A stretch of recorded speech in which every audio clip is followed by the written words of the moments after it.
नमस्कार बंधुरा बांगलार बागाने आपनादेरके स्वागत। आपनारा सबाई निश्चयई भालो आछेन और आज के भालो राखार जन्य आपनादेरकेও भालो थाकते हबे। देखें कि सुंदर कालारे एक जबा फुल आपनादेर सबार प्रिय बांगलार बागाने फुटेছে आज। देखें कालारटा ठीक ऑरेंज एबं येलो मिक्सड करा माने डिप ऑरेंज नय आर कि, तो दुटो कालार बाई करे आर कि एटा तैरि करेছে आर कि।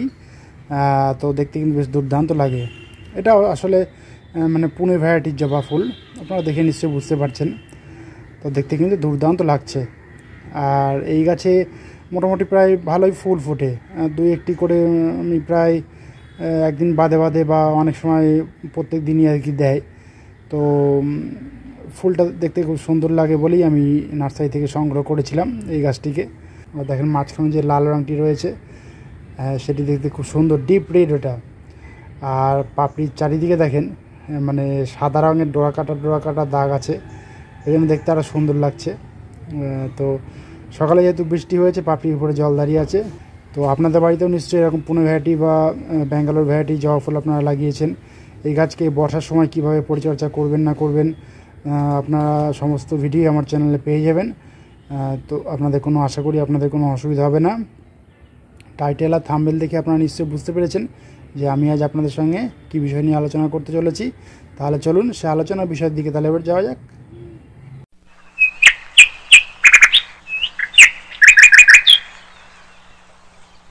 দেখেন গাছগুলিকে দেখে আপনারা নিশ্চয়ই বুঝতে পেরেছেন যে এগুলি কী ফুল গাছ। হ্যাঁ ঠিকই ধরেছেন, এইগুলি হলো বেল ফুল গাছ। দেখেন এবছর আমি বেল ফুল গাছ থেকে ভালোই ফুল পেয়েছি, ঝাঁকড়া করতে পেরেছিলাম খুব সুন্দর। দেখেন পাশে এই গাছটি রয়েছে, এটা এবার জুঁই ফুল গাছ, দেখেছেন। তো মোটামুটি জুঁই ফুল গাছ থেকেও ভালো ফুল পেয়েছি মানে বর্ষার সময় আর কি। এবারে কিন্তু এই বেল ফুল এবং জুঁই ফুল গাছগুলিকে একটু বিশেষ যত্ন করতে হবে। যত্ন বলতে যেহেতু বর্ষার প্রায় শেষের দিকে এই গাছগুলিকে একটু অন্যরকমভাবে পরিচর্যা করতে হবে, কারণ শীতের সময় কিন্তু গাছগুলি ডরমেন্সি পিরিয়ডে চলে যাবে। আবার মার্চ মাস নাগাদ এই গাছকে আমরা নতুনভাবে পরিচর্যা করব, রিপোর্টিং করব, কাটাছাটাই করব, মানে হার্ড প্রুনিং করব। তো তারপর থেকে আবার ফুল পাওয়া যাবে এই বেলি জুঁই ফুল গাছ থেকে।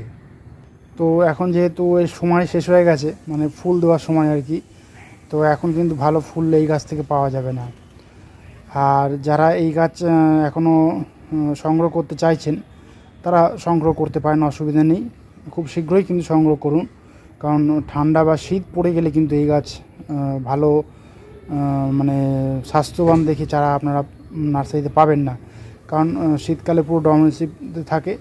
এখন হয়তো দুই চারটে ফুল আর কি আপনারা দেখে নার্সারিতে গিয়ে আনতে পারেন, কারণ এই সময় মাঝে মাঝে একটু ফুল দিচ্ছে গাছগুলি, তো অসুবিধার কোনো কারণ নেই।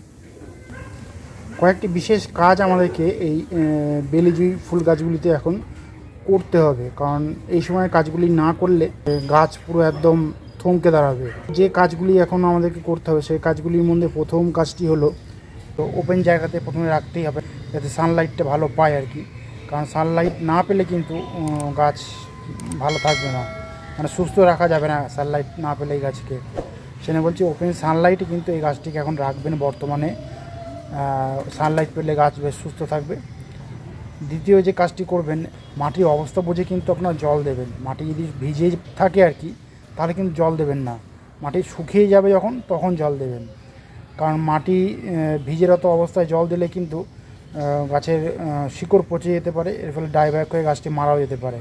সেজন্য বলছি এখন জলটা মাটির অবস্থা বুঝে দেবেন, জল যেন কখনো বেশি না হয়। তৃতীয় যে কাজটি করতে হবে, এই যে দেখেন নতুন নতুন কিন্তু ব্রাঞ্চ ছাড়ছে গাছটি থেকে, তো এই ব্রাঞ্চগুলিকে কিন্তু এখন কাটাছাড়া করবেন না, এই ব্রাঞ্চগুলি এখন রেখে দেবেন।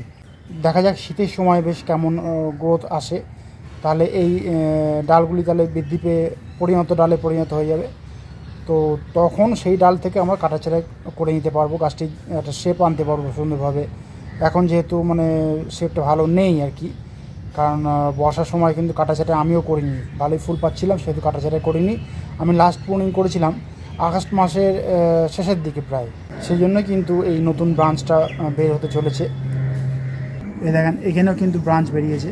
তো আমি এই ব্রাঞ্চগুলিকে কিন্তু কাটাছাড়া করবো না, কারণ এই বেল ফুল গাছে একটা যদি শেপ আনা যায় সুন্দর, তো দেখতে কিন্তু বেশ ভালোই লাগে। তো আমি সেই কাজটাই করব। এরপরে যে কাজটি করতে হবে, এই গাছটি থেকে এখন যেহেতু ফুল পাচ্ছেন না, গাছটিকে কিন্তু ফেলে রাখলে হবে না, গাছটিকে একটু খাবার দাবার কিছু দিতে হবে। কারণ এখন যদি খাবার দাবার না দিই এই গাছ কিন্তু অপুষ্টিতে ভুগবে। আমরা যেরকম না খেয়ে থাকতে পারি না, গাছও ঠিক তাই, কারণ গাছেদেরও প্রাণ আছে, আমরা সবাই জানি। তো আমি করেছি কি, আমি কিন্তু এখন যেহেতু বৃষ্টি হচ্ছে এই গাছে কিন্তু আমি খাবার দাবার বলতে কোনো খোল ভেজানো জল আমি এখন দিতে পারছি না। তো আপনারা যখন সময় সুযোগ পাবেন তখন কিন্তু খোল ভেজানো জলটা আপনারা দিয়ে যাবেন, তাহলেই কিন্তু হবে। তো এখন তাহলে কি খাবার আমি এই গাছে দিচ্ছি, আমি করছি কি সমরেশীয় যে এনপিকে অর্থাৎ সুফলা যে এনপিকে, যেমন 19-19 আছে, 15-15-15 আছে, 20-20-20 আছে, এই খাবার কিন্তু আমি এই গাছে টবে মাটিতে দিয়ে যাচ্ছি। তার ফলে কিন্তু গাছগুলিতে একটু বৃদ্ধি আসছে ধীরে ধীরে। ফুল না দেয় না দিক কোনো অসুবিধা নেই, কারণ এর টাইম কিন্তু পার হয়ে গেছে। আর দেখেন তার জন্য কিন্তু নতুন নতুন ব্রাঞ্চ কিন্তু এরকম বেরিয়েছে, দেখেছেন। যেহেতু আমি খাবারটা দিয়ে যাচ্ছি সেহেতু আপনারাও খাবারটা প্রয়োগ করে যাবেন। আপনারা মাসে অন্তত একবার রাসায়নিক খাবারটা দেবেন যখন জৈব খাবার দিতে পারছেন না।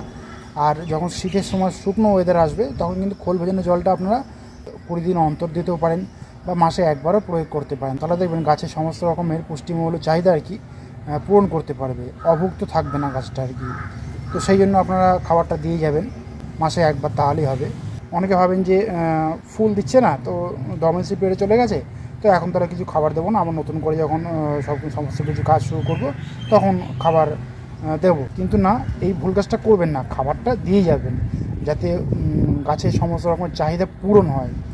আর অনুখাদ্যটা মাসে অন্তত একবার একটু স্প্রে করে যাবেন, তাহলে গাছটা দেখে ভালো থাকবে।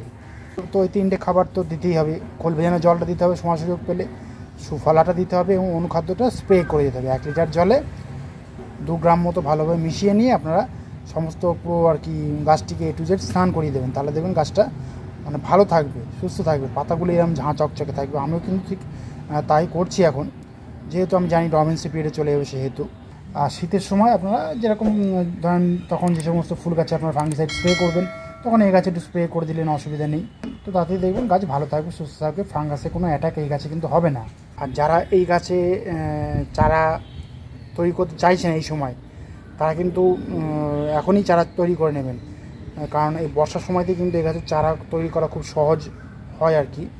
আপনারা দেখবেন আপনাদের যে সমস্ত গাছ রয়েছে আপনাদের বাড়িতে, বেল ফুল গাছ আর কি বা জুঁই ফুল গাছ, দেখবেন আপনারা এই যে গাছের যে আর কি মানে কী বলবো এগুলি, মানে আগে আমি যখন প্রুনিং করেছিলাম তখন কিন্তু এখানে একটা মানে গাছে গিঁট মতো ছিল, ওই গিঁট থেকে কিন্তু শিকড় দেখেন ছাড়ছে, দেখেছেন। এই শিকড়ের নিচ থেকে মানে গিঁটের নিচ থেকে একটু কেটে নিয়ে আপনারা মাটিতে বা বালিতে রোপণ করুন, দেখবেন এখানে নতুন নতুন শিকড় কিন্তু বেরিয়ে যাবে। এই কাজটা কিন্তু এখনই আপনারা করবেন, তাহলে আপনারা মানে আপনাদের মন মতো আর কি চারা আপনারা তৈরি করতে পারবেন। যাদের গাছে বয়স হয়ে গেছে, ভালো ফুল পাচ্ছেন না, তো তারা কিন্তু এই কাজটা করতে পারেন। যাদের মাটিতে গাছ রয়েছে ভালো ফুল দিচ্ছেন না, এরকম ডাল কেটে নিয়ে আপনারা বালিতে রোপণ করে দেন বা মাটিতে রোপণ করে দেন, দেখবেন গাছটি মানে নতুন করে আবার জন্ম নেবে। মানে আপনারাই প্রাণদান করতে পারবেন গাছে, এই গাছগুলিকে নতুনভাবে আর কি প্রাণদান করতে পারবেন। আর নতুন কাটিং থেকে গাছ করলে কিন্তু গাছে ফুলটা পাওয়া যায় খুব বেশি। এখনই কিন্তু সঠিক সময় হচ্ছে এই গাছে চারা তৈরি করার জন্য। এই গাছে কিন্তু প্রচুর লেদা পোকা বা মিলিবাগের কিন্তু আক্রমণ হতেই পারে, মাকড়ের আক্রমণ হয় কম বেশি। তো সেই জন্য কিন্তু আপনারা আপনাদের এই বেল ফুল গাছগুলিতে কীটনাশকটা কিন্তু নিয়মিত বা নিয়ম করে কিন্তু স্প্রে করে যাবেন। দেখেন আমার এই গাছের পাতাগুলিতে দেখেন লেদা পোকা ধরেছিল, একদম গুঁড়ো গুঁড়ো, দেখেন পাতাগুলি কিন্তু খেয়ে খেয়ে নিয়েছে। তো আমি সেই জন্য কিন্তু হামলা 550টা স্প্রে করেছিলাম। আর তার ঠিক 15 দিন পরে আবার আমি একতারাটা স্প্রে করেছিলাম, যাতে গাছে কোনো মিলিবাগের অ্যাটাক না হয়।